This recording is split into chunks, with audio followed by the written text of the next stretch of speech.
Hari Om children, let us pass on to more details about the internal structure of the testes. I'm sure you would recollect that the testes was covered by three layers, namely the tunica vaginalis, tunica albuginea, and the tunica vascularis. The tunica albuginea divided the testes into a number of testicular lobes, and within the testicular lobes we observed the presence of 2 to 3 seminiferous tubules. So today we are going to learn more about the seminiferous tubules. The seminiferous tubules, see, if you look at this diagram, this is one testicular lobe, the picture of the TS of one testicular lobe, and you find three seminiferous tubules. This is one, this is another one, and this is the third one. Now within, outside the seminiferous tubules, okay, we also find clusters of polyhedral cells. See, clusters of polyhedral cells, and these cells are called as Leydig cells. The functions of the Leydig cells are to produce the precursors of the male hormone, namely the male androgen, and later on these androgens produce the male hormone testosterone. So Leydig cells play a very important role in the production of testosterones, and testosterones are responsible for imparting the male characteristic features, as well as they also stimulate spermatogenesis. Spermatogenesis means production of sperms. Genesis means formation. So formation of sperms are also aided by the Leydig cells. So this is a function of the Leydig cells. Apart from the Leydig cells, we also find scattered here and there blood vessels. You will find a number of blood vessels. So that's a function. The main function of the blood vessels are to keep the internal part of the testes highly vascularized. So that is what you find outside the seminiferous tubules. Now coming to interior part of the seminiferous tubules, the inside part of the seminiferous tubules have a number of germinal epithelium. Okay, this is the germinal epithelium, and this germinal epithelium that you see this layer of cells, it's actually 4 to 8 layers. Within the germinal epithelium, most of the cells from the germinal epithelium are spermatogenic cells or sperm producing cells. All these are spermatogenic cells. And other than the spermatogenic cells, we also find a few pyramidal cells. See, these are the pyramidal cells, and these pyramidal cells are called as the Sertoli cells or the nurse cells. They are the pyramidal cells which behave as, or the Sertoli cells behave as nurse cells, nurturing the sperms. After production, these sperms remain attached to the Sertoli cells and they are nurtured by the Sertoli cells. So this is the germinal epithelium with the spermatogenic cells as well as the Sertoli cells. Other than the spermatogenic cells, you find large spermatogonia. Spermatogonia are the sperm mother cells. Other than the spermatogonia, we also find the primary spermatocytes, the secondary spermatocytes, spermatids, as well as the sperms or the spermatozoa. So these are the different stages in the development of a sperm, namely the spermatogonia, the primary spermatocytes, the secondary spermatocytes, the spermatids, and the sperms. This is the internal structure of the testes. Please ensure that you learn how to draw it also. I just want to recap what we learned in the diagram. Every seminiferous tubule contains 4 to 8 layers of germinal epithelium. Majority of the cells in the germinal epithelium are spermatogenic cells, meaning they are capable of producing sperms. And a few pyramidal cells are known as supporting cells or the Sertoli cells or the nurse cells. And as we learned earlier, they are responsible for nurturing the sperms which develop from the spermatogenic cells. Spermatogenic cells, on the other hand, by mitosis, produce spermatogonia or the sperm mother cells. Since it's a mitotic process, you will notice that the chromosome number is diploid. The spermatogonia or the sperm mother cells grow in size and they become the primary spermatocyte.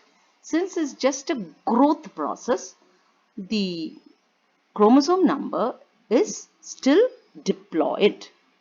The primary spermatocyte undergo meiosis 1 and divide into the two secondary spermatocytes. Since it's a meiotic division, obviously the secondary spermatocytes are haploid in number. What happens next? Secondary spermatocytes which are haploid undergo meiosis 2 and divide into two spermatids. Each secondary spermatocyte divide into spermatids which are haploid in number. Spermatids are also rounded cells. These rounded spermatids, haploid in chromosome number, transform into spermatozoa or the sperm. This process is known as spermiogenesis. So, spermiogenesis is thus the transformation of a spermatid into spermatozoa. Now what happens? These spermatozoa attach themselves to the Sertoli cells, and these Sertoli cells in turn provide nutrients to the developing sperms. Finally, what happens? The sperms are released into the lumen of the seminiferous tubules, and that process is known as spermiation. This whole process of developing sperms is known as spermatogenesis. So, the production of sperms within the seminiferous tubule is known as spermatogenesis. This is the enlarged view of one part of the seminiferous tubule. You'll notice that this is the germinal epithelium. And the germinal epithelium, majority of the cells in the germinal epithelium are spermatogenic cells. Or in other words, they are capable of producing sperms. These spermatogenic cells undergo mitosis. And as a result, spermatogonia or the sperm mother cells are produced. These sperm mother cells grow in size to produce the primary spermatocyte. Further to which the primary spermatocyte undergo meiosis 1 to produce secondary spermatocytes. Secondary spermatocyte undergo meiosis 2 to produce spermatids. Spermatids undergo a transformation from a rounded cell into an elongated cells, and that process is known as spermiogenesis. The resultant cells produced are called as spermatozoa. These spermatozoa attach themselves to the pyramidal cells called as the Sertoli cells, and can you see they are all attached themselves, deriving nourishment from the nerve cells, and finally they are released into the lumen. This process is known as spermiogenesis.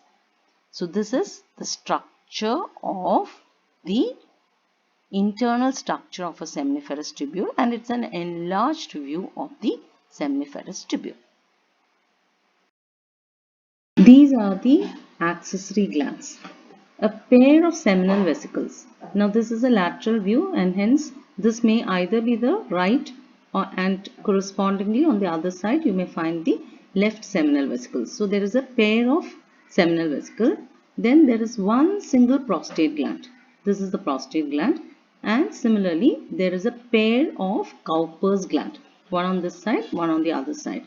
Cowper's glands are also referred as bulbourethral glands.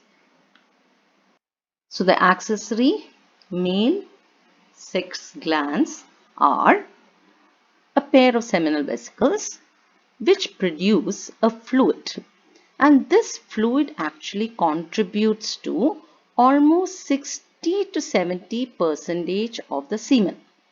And what does this fluid contain? It contains nourishment or nutritive materials like fructose, inositols, prostaglandins as well as enzyme. The function of this fluid is to activate the sperms and also to produce nutritive material to the sperms. So the seminal vesicle produces certain fluids which can activate the sperms and also provide nourishment to the developing sperms. Now, the second accessory male gland is the prostate gland, one single prostate gland. The prostate gland produces an alkaline secretion, and this alkaline secretion in turn is rich in calcium, phosphates and bicarbonates. Now what is this alkaline secretion used for? It is used for neutralizing the acidity in the vagina. The vagina is normally acidic, and this acidity of the vagina is neutralized by the alkaline secretion of the prostate gland, because in an acidic condition sperms are destroyed. So that is the reason why the alkaline secretion of the prostate neutralizes the acidity of the vagina. So that's a function of the prostate gland. What is the third gland? The third gland is a pair of Cowper's gland, also called as the bulbourethral gland. Now what does this gland produce? It produces a lot of mucus, and this mucus helps in the process of lubrication. During the copulation, during the sexual act, there should be lubrication, and the second function is the mucus helps in the removal of the urinary acidity in the male urethra. You should recollect that the male urethra is a common passage for both the sperms as well as the urine.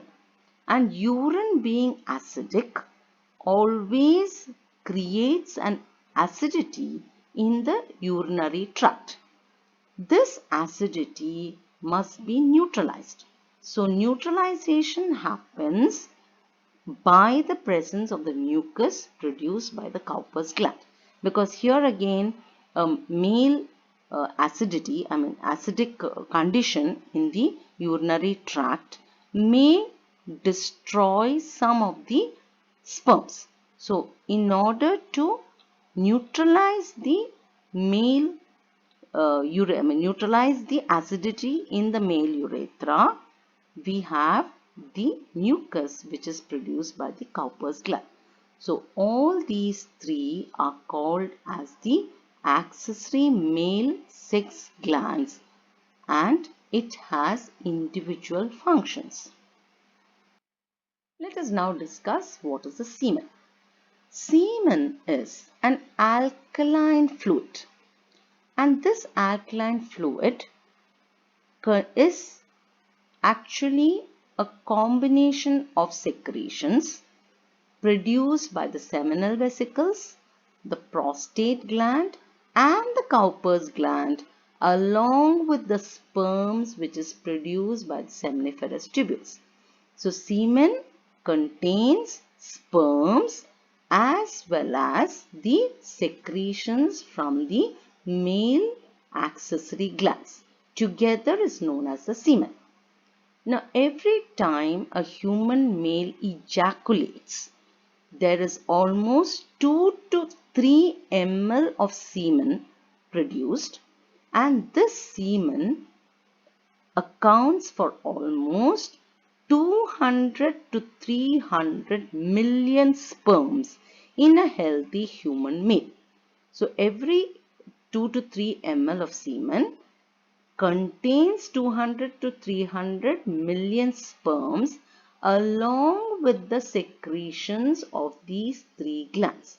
So combined secretion along with the sperms is known as the semen. Let us now discuss about the external genitalia of males. The external genitalia of male is the male copulatory organ called as the penis or the penis. This penis has two parts, a long shaft and an expanded sensitive tip called as the glans penis. And this glans penis is covered by a foreskin or the prepuce. So a long expanded shaft and an expanded sensitive tip called as the glans penis, which is covered by a foreskin. If you look at the internal structure of the shaft contains 3 columns of spongy vascularized tissues which is embedded in connective tissue. So there are 3 columns of spongy vascularized. The word vascularized means richly supplied with blood. Now what are these 3 vascularized tissues? There are 2 groups of dorsolateral spongy tissues called as corpora cavernosa and 1 medioventral spongy tissue referred as corpus spongiosum. So 2 dorsolateral corpora cavernosa and 1 medioventral corpus spongiosum. It is through the corpus spongiosum that the urethra passes. The urethra, the male urethra, passes through the corpus spongiosum. Now please be informed that all the 3 columns of spongy tissues contain a network of sinuses, and these network of sinuses will get filled.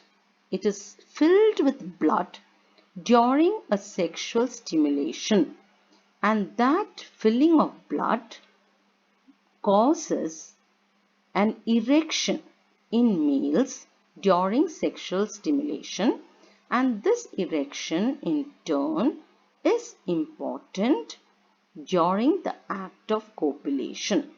So during sexual stimulation there is an erection, and that erection in turn helps in the act of copulation. So this is the structure of the external genitalia. Once again, I would just like you all to recollect the external genitalia. The external genitalia is the penis, and it has a long shaft. This is a long shaft, and this is the expanded portion called as the glans penis. The glans penis is covered by a loose fold of skin called as the foreskin or the prepuce. See, this is the foreskin or the prepuce. And as I already mentioned, the internal structure contains 3 groups of spongy tissues. The corpora cavernosa, which is dorsolateral, and 1 medioventral. What is depicted here in red color is the medioventral corpus spongiosum. It is through the corpus spongiosum that the male urethra passes. Now you can see that this is the bladder, and from the bladder arises the very long male urethra. Please recollect that the male urethra is almost 9 to 10 centimeters long, and this male urethra passes through the corpus spongiosum.